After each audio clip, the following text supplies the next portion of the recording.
Hello there, YouTube. Today's story is from r/I didn't have eggs by user Unprofessional Cook. Here we have yet another review. Let's take a look. Frank says, I found my way back here to say that this was one of the worst recipes I have ever made.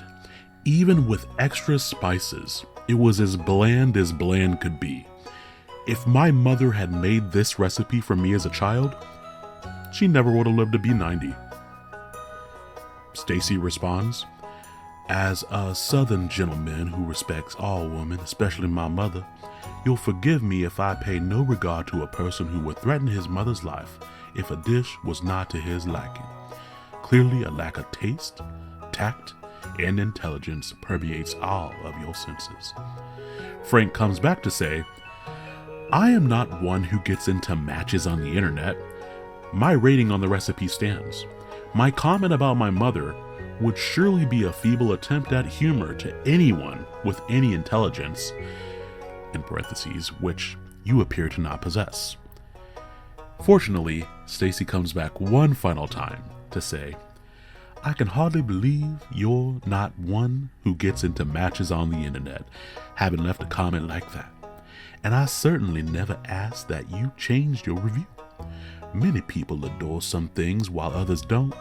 My suggestion is simply to go at things like this with a little kindness and respect. I think that will serve you much better than being so gruff. Now this r/I didn't have the eggs really tickled me because, again, to recap, he says, if my mother made this recipe for me as a child, she would have never lived to be 90. How unhinged is that? She takes the time, makes you a recipe, even if it doesn't taste good. Is he saying that he would have, after? Is he saying that her general life expectancy would have dropped immediately through no other means just because of how bad the recipe was? I don't know. I do know that either way, absolutely unhinged mental state there to say something like that. And if it was a joke, it was not a very good one, Frank. You're going to have to go back to the drawing board and, find some other material maybe. But for now, thank you for taking the time to post this review on this recipe, because we all got to enjoy you going back and forth with Stacy, a fine southern gentleman. I hope you all have a great day.